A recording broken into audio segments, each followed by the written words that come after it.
Imagine a battlefield where the soil drinks more blood than rain, and the air is thick with the metallic stench of carnage and raw terror. This isn't just ancient history, it's the manifestation of a god who only finds his pulse when the world is screaming in agony.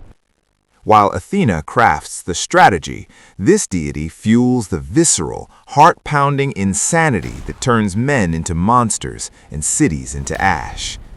He is the outcast of Olympus, the black sheep of Zeus, and the personification of war without a single shred of mercy or honor.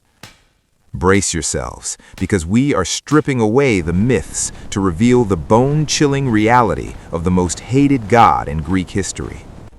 Welcome to Preyo Tidings, where we dive deep into the shadows of the divine to bring you the untold stories of power and betrayal. Today, we are deciphering the brutal legacy of Ares, the god who didn't just lead the war, he was the war. Ares was never meant to be the golden boy of Olympus. Born from the turbulent union of Zeus and Hera, he inherited the worst traits of both parents. From his first breath, he wasn't interested in the wisdom of the heavens or the beauty of the arts. He craved the vibration of the shield and the cold, unforgiving bite of the spear. In the high halls of the gods, he was viewed not with pride, but with a lingering sense of profound dread. Even his own father, the mighty Zeus, looked down from his throne and told Ares to his face that he was the most hateful of all the gods. Think about that. The king of the gods looking at his own son with pure resentment. This divine rejection didn't humble him. It fueled a reckless fire that would eventually consume entire civilizations across the ancient Mediterranean. While other gods sought worship through love or law, Ares demanded recognition through the sheer, unadulterated volume of human suffering on the front lines. He became the patron of the wild, the impulsive, and the destructive forces that exist in every soldier's darkest, most hidden impulses. Unlike the other Olympians who feasted on nectar and ambrosia in marble palaces, Ares was often found in the rugged, untamed wilds of Thrace. The Thracians were known for their ferocity and their lack of civilized warfare, making them the perfect mortal reflection of Ares' own chaotic spirit. To the Greeks, Thrace was a place of barbarians.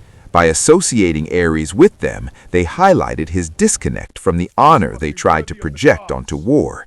He thrived in the periphery, in the places where rules were broken and where the only law was the survival of the most vicious. Ares possessed a physical prowess that was unmatched. He was draped in bronze armor that gleamed with an intimidating supernatural radiance. His presence on the battlefield was marked by a terrifying roar that could drown out the cries of 10,000 men at once. He rode a chariot pulled by 4 fire-breathing stallions, Aton, Konobos, Phlogios, and Phobos, each representing a different facet of battlefield horror. His armor wasn't just for protection, it was a symbol of his inescapable influence over the physical act of combat. If you're finding this deep dive into the darker side of Olympus gripping, don't forget to hit that subscribe button and join our community here at Preyo Tidings.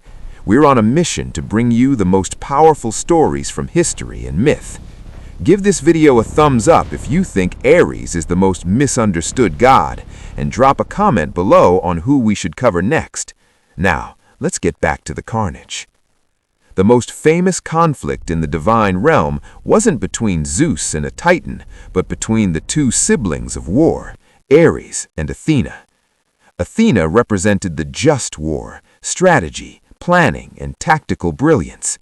Ares, conversely, was the unjust war, the slaughter, the pillaging, and the sheer chaotic energy that disregards any sense of morality. In the Iliad, we see these clash repeatedly. One of the most iconic moments is when Diomedes, guided by Athena, actually manages to wound Ares, sending the god screaming back to Olympus in a fit of rage. This defeat wasn't just a physical blow, it was a symbolic victory of civilization over the primitive, barbaric nature of raw violence. But if his battlefield exploits were terrifying, his personal life was a divine soap opera. Ares was irresistibly drawn to Aphrodite, the goddess of love. Their affair was a direct affront to Hephaestus, her husband. The story of Hephaestus catching them in an unbreakable golden net and parading them before the laughing gods is a classic tale of divine embarrassment. But beneath the scandal lies a deeper meaning, that love and war are two sides of the same coin, both capable of overwhelming reason.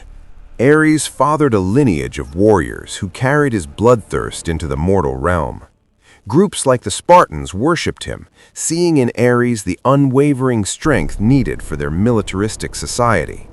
While most of Greece feared him, the Spartans sacrificed to him before battle, hoping to capture a fragment of his unstoppable energy.